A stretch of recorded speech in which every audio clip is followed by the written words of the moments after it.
एक तरफ जहां जन्म कुंडली के सप्तम भाव को हमारे वैवाहिक सुख, हमारे जीवन साथी, हमारे व्यापारिक साझेदार और हमारे सोशल कनेक्शंस का भाव माना गया है, वहीं दूसरी तरफ जन्म कुंडली के सप्तम भाव को ज्योतिष शास्त्र में मारक भाव माना गया है। एक ऐसा भाव माना गया है जो मृत्यु तुल्य कष्ट दे सकता है। एक ऐसा भाव माना गया है जो कि हमारे गुप्त शत्रुओं को दिखाता है। वो गुप्त शत्रु जो हमारे साथ होते हुए, हमारे कंधे से कंधा मिलाकर चलते हुए भी हमारे विरुद्ध षड्यंत्र करते हैं। यहां पर दो विपरीत बातें हैं। जहां जन्म कुंडली का सप्तम भाव हमारे जीवन साथी को, हमारे साझेदारों को दिखा रहा है, वहीं ये हमें मृत्यु तुल्य कष्ट दे रहा है, यह हमारे गुप्त शत्रु को दिखा रहा है। तो ऐसे में प्रश्न आता है कि किस तरह से हमारा जीवन साथी या हमारा व्यापारिक साझेदार ही हमारा शत्रु हो सकता है, किस तरह से ये हमें मृत्यु तुल्य कष्ट दे सकते हैं। देखिएगा, जन्म कुंडली का जो सप्तम भाव है वो आपके लग्न का अपोजिट है, अपोजिशन है। लग्न आप हैं और सप्तम भाव एकदम से पूरी तरह से उसका उल्टा है। लग्न और सप्तम भाव के जो संबंध होते हैं वो वास्तव में स्वार्थ से जुड़े संबंध होते हैं, और स्वार्थ से जुड़े संबंधों की सबसे बड़ी विशेषता है कि जब तक स्वार्थ पूरा हो रहा है तब तक वे संबंध बहुत अच्छे से चलते हैं, और जिस समय स्वार्थ पूरा नहीं होता वो संबंध टूट जाते हैं। और जब दो व्यक्ति स्वार्थ से मिलते हैं तो आपस में वे कहीं ना कहीं एक दूसरे के विरुद्ध षड्यंत्र करते हैं। वे एक दूसरे के साथ चलते तो हैं किंतु कहीं ना कहीं एक मौका ढूंढते हैं कि कब सामने वाला कमजोर हो और कब वे उसके ऊपर अपना आधिपत्य स्थापित करें या फिर उसका सब कुछ अपने कंट्रोल में ले ले। जन्म कुंडली का सप्तम भाव हमारे वैवाहिक सुख का भाव भी है, हमारे जीवन साथी का भाव भी है। तो ऐसे में किस तरह से किसी जातक की पत्नी या किसी जातक का पति उसका गुप्त शत्रु हो सकता है। देखिएगा, विवाह एक संस्कार है किंतु इसमें कहीं ना कहीं एक दूसरे से जुड़ा हुआ स्वार्थ निहित होता है। जहां पर पति पत्नी को भरण पोषण और सुरक्षा की गारंटी देता है, वहीं पत्नी पति को उसके परिवार को जोड़कर रखने की, उसको भोजन देने की, उसके घर को संभालने की गारंटी देते हैं। और ऐसे में अगर ये एक दोनों का साथ नहीं देते या एक दूसरे के विरुद्ध कार्य करते हैं तो निश्चित तौर पर ये एक दूसरे के शत्रु हो जाते हैं। और आप देखते हैं आज के समय में जिस तरह से होता है कि पत्नी ने ही पति के विरुद्ध षड्यंत्र कर दिया या पति ने ही पत्नी के विरुद्ध षड्यंत्र कर दिया, तो इस तरह की कंडीशंस हो जाती हैं। व्यापारिक साझेदार आपके साथ तब तक साझेदारी में है जब तक आपका व्यापार लाभ में है। जिस समय आपका व्यापार लाभ की जगह हानि देना शुरू कर देता है उसी समय आपका व्यापारिक साझेदार आपका साथ छोड़ देता है और आपके लिए कष्टकारी बन जाता है। आपका व्यापारिक साझेदार हमेशा ये कोशिश करता है कि किस तरह से वो आपके बिजनेस को अपने कंट्रोल में कर सके। जब तक आप बिजनेस में बढ़िया से काम कर रहे हैं तब तक आपका व्यापारिक साझेदार आपके साथ कंधे से कंधा मिलाकर काम कर रहा है, और जिस समय आप डाउन हुए, आपकी गुडविल डाउन हुई, आपके पब्लिक कनेक्शंस डाउन हुए, उसी समय आपका व्यापारिक साझेदार आपको छोड़ आपके पूरे बिजनेस को कंट्रोल कर लेगा। तो इसी तरह से जन्म कुंडली के सप्तम भाव के संबंध व्यक्ति के लिए मारक होते हैं, कष्टकारक होते हैं और गुप्त शत्रुओं का निर्माण करते हैं। ज्योतिष शास्त्र में जिस भाव में भी कोई ग्रह बैठता है उस भाव के अनुसार फल देने लगता है। मंगल जब भी जन्म कुंडली के सप्तम भाव में बैठेगा तो आप देखेंगे ऐसे जातक में शक्ति का अतिरेक हो जाएगा। जब भी कोई ग्रह सप्तम भाव में बैठता है तो वो ग्रह अपनी नेचर और सप्तम भाव की क्वालिटीज के अनुसार जातक को प्रभाव देता है। वो सप्तम भाव में बैठकर देखता किसको है, लग्न को है, अर्थात आपको देखता है। और सप्तम भाव की जो क्वालिटी है वो मारक क्वालिटी है, शत्रु की क्वालिटी, तो वहां की वो क्वालिटीज को लेकर लग्न को अर्थात आपको प्रभाव देता है। अब मंगल क्या है, मंगल एनर्जी है, तो ऐसे में ऐसे जातकों में कई बार शक्ति का अतिरेक हो जाता है।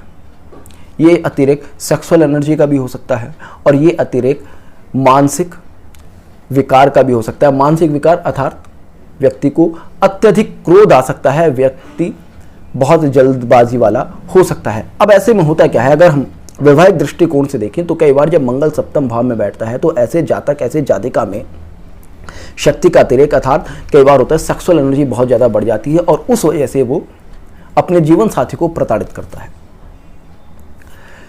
साथ ही साथ मंगल आर्मी का, पुलिस का कारक ग्रह है और सप्तम भाव क्योंकि आपका हाउस ऑफ अपोजिशन है, वो हाउस है जो कि आपके गुप्त शत्रुओं को दिखाता है। तो ऐसे में सप्तम भाव में जब मंगल बैठता है तो मंगल सप्तम भाव की क्वालिटी लेकर ये शो करता है कि आर्मी और पुलिस, इनसे जुड़े हुए लोग आपके गुप्त शत्रु बन जाते हैं। जब तक आप पावर में हैं तब तक वो आपका साथ दे रहे हैं, जैसे कि अक्सर पॉलिटिशियंस के साथ होता है।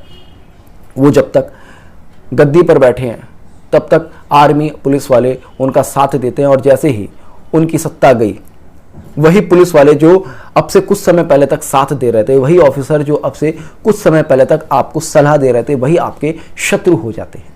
वही आपके शत्रुओं के साथ मिलकर आपके ही राज उनको बताने लगते हैं, कोशिश करते हैं किस तरह से आपका अरेस्ट वारंट निकाला जाए। तो यही जन्म कुंडली के सप्तम भाव में बैठे हुए ग्रह करते हैं। जन्म कुंडली का सप्तम भाव क्योंकि हमारी पब्लिक इमेज का भी भाव है और मंगल किसी पुरुष के लिए उसके छोटे भाई का कारक ग्रह है। तो आप देखेंगे जब जन्म कुंडली के सप्तम भाव में मंगल बैठता है तो ऐसे जातक का छोटा भाई कई बार जातक की सोशल इमेज को खराब करने में लग जाता है। मंगल गुंडों का कारक ग्रह भी है। तो ऐसे में व्यक्ति के कई बार होता है कि गुंडे लोगों से सोशल रिलेशंस होते हैं, व्यापारिक रिलेशंस होते हैं और वे भी आपकी कमजोरी का फायदा उठाकर आपके खिलाफ षड्यंत्र करना शुरू कर देते हैं। जब शुक्र जन्म कुंडली के सप्तम भाव में बैठता है तो ऐसे में जातक के जीवन में स्त्रियां उनकी सबसे बड़ी शत्रु होती हैं। जातक का धन कई बार उसका शत्रु होता है। शुक्र जब सप्तम भाव में बैठेगा तो शुक्र क्योंकि पत्नी का कारक ग्रह है और शुक्र क्योंकि स्त्रियों को दिखाता है, तो कई बार होता है जातक की पत्नी या उसकी स्त्री ही स्वार्थी हो जाती है और वो वहां पर जातक से धन आदि के लिए, संपत्ति आदि के लिए मन में अपेक्षा रखती है और वो अपेक्षा पूरी ना होने पर वो षड्यंत्र का निर्माण करना शुरू कर देती है। और शुक्र क्योंकि धन का कारक ग्रह है तो ऐसे में होता क्या है, जातक मनी माइंडेड हो जाता है क्योंकि शुक्र जब सप्तम भाव में बैठेगा तो लग्न पर उसका प्रभाव होगा और लग्न क्या है, आपकी मानसिक स्थिति है। जिस प्रकार से मंगल आपको क्रोध दे रहा था वैसे ही शुक्र आपको रजस देगा। शुक्र आपको धन के प्रति आसक्ति दे देगा और वो धन के प्रति आसक्ति जातक के जीवन में उसकी सबसे बड़ी कमजोरी बन जाती है, जिस वजह से उसके अपने ही उसके शत्रु बन जाते हैं। कई बार होता है कि जातक धन का बहुत ज़्यादा दुरुपयोग करने लगता है जिस वजह से लोग उसके शत्रु हो जाते हैं, या फिर होता है कि कई बार जातक धन को लेकर बहुत ज़्यादा पॉजिटिव हो जाता है, बहुत ज़्यादा कंजूस हो जाता है या बहुत ज़्यादा मनी माइंडेड हो जाता है कि भाई मेरा पैसा किसी तरह से कोई नुकसान ना कर दे, तो उसमें भी उसके अपने ही उसके शत्रु हो जाते हैं। कई बार होता है कि जातक के पास इतना ज़्यादा धन है कि उस धन को लेकर परिवार की कोई स्त्री ही उसके विरुद्ध षड्यंत्र करने लगी। फीमेल होरोस्कोप में भी ऐसा ही होता है। फीमेल होरोस्कोप में भी शुक्र अगर सप्तम भाव में बैठा है तो परिवार की कोई स्त्री आपके विरुद्ध षड्यंत्र करना शुरू कर देती है, विशेषतः धन संबंधी मैटर्स में। और मेल चार्ट्स में देखा गया क्योंकि शुक्र सप्तम भाव में बैठता है तो कहीं ना कहीं पब्लिक में फीमेल्स से आपकी इमेज को बहुत ज़्यादा नुकसान होने के चांसेस होते हैं। ऐसे जातकों को जिनका शुक्र सप्तम भाव में बैठा है उनको फीमेल्स के साथ रिलेशंस में, एक्स्ट्रा मैरिटल अफेयर्स में बहुत ज़्यादा ध्यान देने की ज़रूरत है। कोशिश करनी चाहिए कि आपका कोई एक्स्ट्रा मैरिटल अफेयर ना हो, आप बाहर किसी स्त्री से बहुत ज़्यादा क्लोज ना हो। बुध जब जन्म कुंडली के सप्तम भाव में बैठता है तो ऐसे जातक के अपने छोटे भाई, अपने रिश्तेदार, अपने मित्र और पहले रही कोई प्रेयसी या कोई प्रेमी ही उसका गुप्त शत्रु होकर उनका भारी नुकसान करते हैं। कई बार होता है कि जो जातक के साथ बैठकर, जो आपके साथ बैठकर सुबह शाम खाना पीना खाता है, हमेशा साथ रहता है, आपके गले में हाथ डालकर चलता है, वही आपका गुप्त शत्रु होकर आपके विरुद्ध षड्यंत्र कर रहा होता है। क्योंकि बुध मित्र का कारक ग्रह है, बुध आपके आस पड़ोसी का कारक ग्रह है, बुध आपके संबंधियों का कारक ग्रह है, बुध आपके प्रेमी या आपकी प्रेमिका का कारक ग्रह है और सप्तम भाव की क्वालिटी लेकर वो सप्तम भाव में बैठकर इनसे संबंधित लोग ही आपके विरुद्ध षड्यंत्र करना शुरू कर देते हैं। बुध आपका व्यापारिक साझेदार भी है। सप्तम भाव में जब बुध आता है तो जातक के व्यापारिक साझेदार बहुत ज़्यादा उसके गुप्त शत्रु बनकर एक्टिव हो जाते हैं। मंगल और शुक्र की स्थिति में इतना ज़्यादा नहीं होता कि व्यापारिक साझेदार कोई आपका बहुत ज़्यादा गुप्त शत्रु बन जाए, किंतु बुध की स्थिति में ऐसा अक्सर होता है। जन्म कुंडली के सप्तम भाव में जब चंद्र बैठता है तो व्यक्ति के एक्स्ट्रा मैरिटल अफेयर्स अक्सर देखे गए हैं। अगर चंद्र अकेला बैठा है तो उस कंडीशन में, तो इसलिए जब जन्म कुंडली के सप्तम भाव में चंद्र बैठता है तो ऐसे जातक को सलाह दी जाती है कि आप घर से बाहर कभी भी अकेले ना जाएं, स्पेशली स्त्रियों से मिलने। जन्म कुंडली के सप्तम भाव में जब चंद्र बैठता है तो जातक की बहुत ज़्यादा घूमने की आदत और उस घूमने के दौरान बहुत ज़्यादा मित्र बनाने की आदत ही उसके गुप्त शत्रुओं का निर्माण करती है। इसलिए ऐसे जातकों को हमेशा सलाह दी जाती है कि कम घूमो। व्यापारिक साझेदारों में कोई फीमेल ही उनकी शत्रु हो जाती है, क्योंकि चंद्र स्त्री का कारक ग्रह है। और कई बार होता क्या है, जातक की माता भी उसका सहयोग नहीं करती है, क्योंकि चंद्र माता का कारक ग्रह भी है। और ऐसे में अगर जन्म कुंडली के चतुर्थ भाव का संबंध भी अगर सप्तम भाव से बन जाए और चंद्र भी वहां पर प्रभाव दे रहा हो, तो ऐसे में होता क्या है कि जातक की कोई माता के समान स्त्री ही उसकी मृत्यु का कारण बन जाती है, या फिर उसको मृत्यु तुल्य कष्ट देने लगती है, या फिर जातक की माता को ही कष्ट देने लगती है। सप्तम भाव में चंद्र का प्रभाव अक्सर एक से अधिक माता को भी दिखाता है, क्योंकि सप्तम भाव को हम सौतेली माता का भाव भी मानते हैं। चतुर्थ से चतुर्थ होने के कारण दूसरी माता का भाव भी माना जाता है। तो ऐसे में माता के समान कोई स्त्री जातक के गुप्त शत्रु की भूमिका निभाती है, या माता के अंदर ही कई बार इस तरह की क्वालिटीज को डेवलप कर देती है।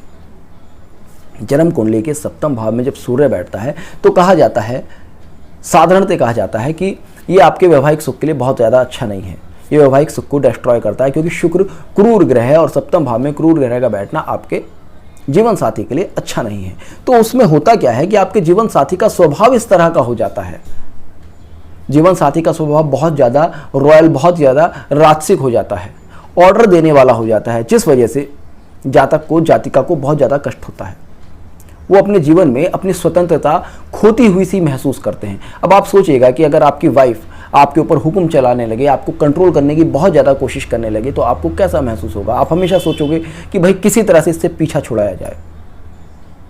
किसी लेडी का हस्बैंड अगर उसके लिए बहुत ज़्यादा पॉजिटिव हो जाएगा, उसको आने जाने भी नहीं देगा, उसको हर चीज़ के लिए सवाल पूछेगा, तो लेडी क्या सोचेगी कि भाई किस तरह से इससे पीछा छुड़ाया जाए।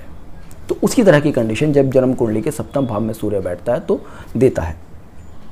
सूर्य क्योंकि राजनीति का, राजनेताओं का कारक ग्रह भी है, इसलिए जन्म कुंडली के जब सप्तम भाव में सूर्य बैठता है तो ऐसे में लोगों के पॉलिटिकल रिलेशंस बहुत अच्छे होते हैं। दसम से दसम होने के कारण सप्तम भाव आपकी पॉलिटिकल इन्फ्लुएंस को बहुत ज़्यादा, पॉलिटिकल सोशल कनेक्शन को बहुत ज़्यादा कंट्रोल करता है। और ऐसे में जब सूर्य आ जाता है तो बहुत ज़्यादा चांसेस होते हैं कि बहुत गजब की पॉलिटिकल कनेक्शन है, राजनीति से जुड़े हुए लोगों के साथ बहुत ज़्यादा उठ बैठ है, या हो सकता है जातक खुद एक अच्छा राजनेता हो या एक अच्छा ऑफिसर हो। तो ऐसे में जन्म कुंडली के जब सप्तम भाव में सूर्य आता है तो जातक के वो सोशल कनेक्शन, वो पॉलिटिकल कनेक्शन ही उसके शत्रु बन जाते हैं। उन्हीं में से कोई व्यक्ति जातक के गुप्त शत्रु बन उसके विरुद्ध षड्यंत्र करता है, उसकी शक्तियों का हनन करने की कोशिश करता है, उसको नुकसान देने की कोशिश करता है। जन्म कुंडली के सप्तम भाव में जब गुरु बैठता है तो इसको भी वैवाहिक दृष्टिकोण से बहुत अच्छा नहीं माना जाता, क्योंकि सप्तम भाव में जब गुरु बैठेगा तो आपके जीवन साथी को बहुत ज़्यादा ज्ञान देने वाला बना देगा। अब आप सोचिएगा, अगर आपके बेडरूम में आपको केवल ज्ञान ही ज्ञान मिल रहा है तो आपके अंदर किस तरह की भावना आएगी? तो उसी तरह की भावना जब जन्म कुंडली के सप्तम भाव में गुरु बैठता है तो वो देता है, क्योंकि आपके जीवन साथी का स्वभाव भी इस तरह का दे देता है। और सप्तम भाव क्योंकि आपके व्यापारिक साझेदारों का भी भाव है, तो कहीं ना कहीं आपके व्यापारिक साझेदार भी हमेशा आपके ऊपर कंट्रोल करने की कोशिश करते हैं। कंट्रोल इन द सेंस कि वो आपको ज्ञान देते रहते हैं, वो आपको समझाते रहेंगे, भाई ऐसे कर लो, भाई ऐसे कर लो, आप ये कर लोगे तो गलत हो जाएगा, आप ये कर लोगे तो नुकसान हो जाएगा। अब हर इंसान अपनी मर्जी से कुछ करना चाहता है, तो ऐसे में जब आपको ये दिखता है कि भाई यहाँ मेरी तो कोई चलती नहीं है, मुझे तो बेवकूफ़ समझा जाता है, हमेशा मुझे ज्ञान दिया जाता है, तो उस कंडीशन में आपस में विरोध होने की संभावना बहुत ज़्यादा होती है। और वहां पर आपके साझेदार और आप एक दूसरे के गुप्त शत्रु हो जाते हैं। गुरु क्योंकि हमारे मार्गदर्शकों का कारक ग्रह भी है, तो ऐसे में कई बार हमारे मार्गदर्शक भी स्वार्थ से ही हमसे जोड़ते हैं, और जब तक उनका वो स्वार्थ चल रहा होता है वो मार्गदर्शक आपका मार्ग प्रशस्त करते हैं। इसलिए जब सप्तम भाव में गुरु बैठता है तो ऐसे लोगों की अक्सर शिकायत होती है कि मुझे कभी भी एक सच्चा गुरु नहीं मिल पाया। सच्चा गुरु तभी मिलता है जब निस्वार्थ भाव से गुरु और शिष्य परंपरा चले, किंतु जब वहाँ स्वार्थ आ जाता है तो निस्वार्थ भाव से चल रही इस गुरु शिष्य परंपरा में विरोध उत्पन्न हो जाता है, एक कलंक लग जाता है। शनि जब जन्म कुंडली के सप्तम भाव में बैठता है तो शनि क्योंकि कर्म का कारक ग्रह है, तो ऐसे में आपके जीवन साथी को, आपके बिजनेस पार्टनर को वर्क ओरिएंटेड बना देगा। अगर आप यहां पर थोड़ा भी लेजी होंगे, आप थोड़ा भी अगर अपनी मैरिड लाइफ की तरफ ध्यान हटाएंगे या फिर आप अपने व्यापार की तरफ थोड़ा भी ध्यान हटाते हैं, तो आपका जीवन साथी और आपका बिजनेस पार्टनर ही आपका शत्रु हो जाएगा। और जैसे कि सप्तम भाव में शनि का प्रभाव अक्सर ये देखा गया कि जीवन साथियों के बीच में कहीं एज गैप होता है या फिर कहीं पर जनरेशन गैप होता है। Generation gap in the sense कि मानसिक विचारों में बहुत ज़्यादा ऊपर नीचे होता है। पता चला कोई एक बहुत ज़्यादा मॉडर्न है और कोई दूसरा बहुत ही ज़्यादा पुराने विचारों का है, तो इस तरह की कंडीशन अक्सर पाई जाती है। और इस तरह की कंडीशन जब पाई जाती है तो वहाँ पर वे एक दूसरे के शत्रु हो जाते हैं, वे एक दूसरे का साथ नहीं दे पाते और वे एक दूसरे के विरुद्ध ही षड्यंत्र करना शुरू कर देते हैं। वे एक दूसरे के विरुद्ध ही सोचना शुरू कर देते हैं कि भाई कब तक इसका साथ दिया जाए और कब इसका साथ छोड़ा जाए। या फिर जब जन्म कुंडली के सप्तम भाव में शनि बैठता है तो देखा जाता है कि व्यक्ति कहीं ना कहीं सोचता है कि ठीक है, इससे अच्छा तो ये है कि मैं बाहर कहीं कुछ रिलेशंस बनाता हूँ या बाहर कुछ नए दोस्त ढूंढता हूँ। कई बार ये भी देखा गया कि जब जन्म कुंडली के सप्तम भाव में शनि बैठता है तो लोग अपने रिश्तों के प्रति खुद से उदासीन हो जाते हैं, और वो उदासीनता भी इसका एक बड़ा कारण होती है कि आपका कोई एक पार्टनर बाहर रिलेशंस ढूंढने लगता है। शनि आपके कर्मचारियों का कारक ग्रह भी है, आपके नौकर चाकरों का कारक ग्रह भी है। तो ऐसे में देखा जाता है जब जन्म कुंडली के सप्तम भाव में शनि बैठता है तो आपके कर्मचारी, आपके नौकर, आपके नीचे काम करने वाले लोग भी आपके प्रति पूरी तरह से ईमानदार नहीं हो पाते। वो अपने स्वार्थ के लिए ही आपसे जुड़े होते हैं। राहु केतु जब सप्तम भाव में बैठते हैं तो ऐसे में बहुत ज़्यादा नुकसान देते हैं। सप्तम भाव में बैठा हुआ राहु अक्सर साझेदारी को तोड़ने में अकेला सक्षम होता है। अब साझेदारी आपके वैवाहिक संबंध से रिलेटेड हो या फिर आपके व्यापारिक संबंध से रिलेटेड हो, क्योंकि राहु और केतु को पृथकवादी ग्रह माना गया है, तो सप्तम भाव में बैठकर राहु केतु ये भूमिका निभाते हैं। राहु का प्रभाव ये होता है कि सप्तम भाव में जब राहु बैठता है तो ऐसे में अगर मैरिड लाइफ की रिलेशंस की बात करें तो ऐसा इंसान मल्टीपल रिलेशंस कई बार बना लेता है। बहुत ज़्यादा मल्टीपल रिलेशंस होने के कारण कोई जीवन साथी ही आपके विरुद्ध, आपकी गलत आदतों के कारण आपके विरुद्ध काम करना शुरू कर देता है। और क्योंकि राहु स्वार्थी बहुत ज़्यादा है, राहु तमस गुण को जातक के अंदर बहुत ज़्यादा बढ़ा देता है, तो ऐसे में आपके व्यापारिक साझेदार आपके विरुद्ध बहुत ही ज़्यादा स्वार्थी होकर आपसे केवल और केवल लाभ की भावना से ही आपके साथ काम करते हैं। वो कभी भी आपका सपोर्ट करते ही नहीं हैं। राहु क्योंकि बहुत ही स्लम एरिया से आने वाले लोगों को दिखाता है, बहुत ही शेड्यूल कास्ट लोगों को दिखाता है। Schedule caste in the sense कि जो बहुत ही खराब वर्क करते हैं, जैसे कि मांस बेचने वाले, मदिरा बेचने वाले। वास्तव में हमारे धर्म ग्रंथों में शेड्यूल कास्ट कहा ही उसको गया है जो मांस और मदिरा का कारोबार करता है। जाति से इसका कोई संबंध ही नहीं है। वेदों में कहीं भाई शूद्र जाति के लिए यूज ही नहीं किया गया है। शूद्र उन लोगों के लिए यूज किया है जो मांस और मदिरा का कारोबार करते हैं या जो मांस और मदिरा का सेवन करते हैं। उन्हीं लोगों को हमारे धर्म ग्रंथों में शूद्र कहा गया है, क्योंकि ये शूद्र क्रम है। मांस बेचना और मदिरा बेचना हमारे वेदों में, हमारे धर्मशास्त्र में पूरी तरह से निषेध है, और इस निषेध कार्य को करने वाले शूद्र कहे जाते थे। बाद में हुआ क्या, जो लोग इस काम को करते थे, क्योंकि जातिवादी परंपरा चलती आई, जो लोग जो काम करते थे तो उनके बच्चों को उस काम से जोड़कर उनकी एक जाति बना दी गई, तो वहां पर उनको एक शूद्र तबका मान लिया गया। अगर आज भी कोई व्यक्ति किसी भी जाति से हो, चाहे वो कोई जैन हो, चाहे वो कोई अग्रवाल हो, चाहे वो कोई राजपूत हो, अगर वो मांस और मदिरा का सेवन कर रहा है, मांस और मदिरा का कारोबार कर रहा है, तो वो भी शूद्र की कैटेगरी में है। और कोई व्यक्ति जो निम्न स्तर का हो, अगर वो मांस और मदिरा का सेवन नहीं करता, उनका कोई कारोबार नहीं करता, तो वो शूद्र की कैटेगरी में आता ही नहीं है। धर्म ग्रंथों के अनुसार शूद्र की परिभाषा ये है। तो जब जन्म कुंडली के सप्तम भाव में राहु बैठता है, तो ऐसे शूद्र लोग आपके साझेदार बन जाते हैं।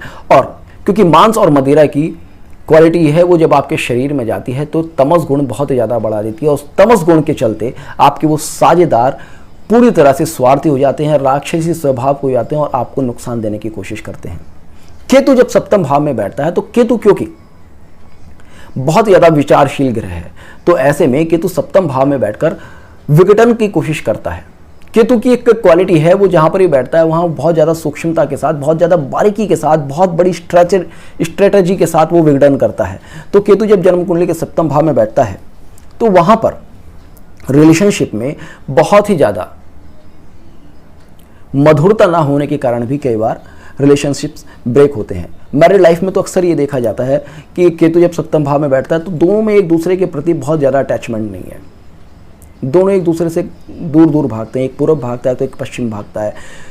सप्तम भाव हालांकि अपोजिशन का भाव है, अलग अलग नेचर का भाव है, लेकिन जब सप्तम भाव में केतु बैठता है तो ये बहुत ज़्यादा देखा गया है कि दोनों का एकदम डिफरेंट नेचर होता है। एक बहुत ज़्यादा सात्विक हो सकता है और एक बहुत ज़्यादा तामसिक हो सकता है। तो ये भी एक रीजंस होते हैं। कई बार देखा गया है कि दोनों के बीच में रिलेशनशिप बहुत अच्छे नहीं होते, स्पेशली सेक्सुअल रिलेशनशिप बहुत अच्छे नहीं होते। कोई एक पार्टनर बहुत ज़्यादा रिलेशनशिप से दूर रहने वाला होता है। तो ये भी वजह होती है, जब जन्म कुंडली के सप्तम भाव में केतु बैठता है तो वहाँ पर रिलेशनशिप टूटते हैं, और वो रिलेशनशिप जो टूटते हैं वो बहुत ही स्ट्रेटेजी के साथ टूटते हैं और एक दूसरे के प्रति अंत उनका बहुत ही ज़्यादा भयावह होता है। जन्म कुंडली के सप्तम भाव में केतु बैठता है तो आपके जो साझेदार होते हैं वो स्पेशली डॉक्यूमेंट्स के मैटर में आपके साथ फ्रॉड करते हुए पाए जाते हैं और डॉक्यूमेंट्स के थ्रू ही आपको फंसाते हुए पाए जाते हैं।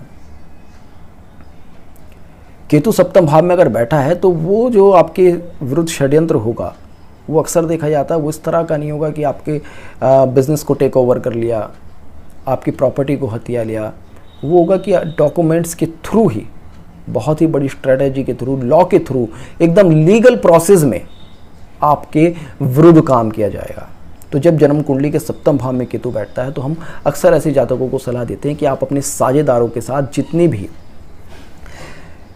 कानूनी कार्रवाई है वो पूरी की पूरी सही करके रखें, अन्यथा आपके साझेदार कानूनी प्रक्रिया के द्वारा आपको बहुत बड़ा नुकसान पहुंचाने का षड्यंत्र कर सकते हैं। तो होपफुली आपको आज का वीडियो पसंद आया होगा। तो जुड़ेगा इष्ट सूत्र के साथ, मिलते हैं नेक्स्ट वीडियो में। तब तक के लिए जय हिंद, जय भारत।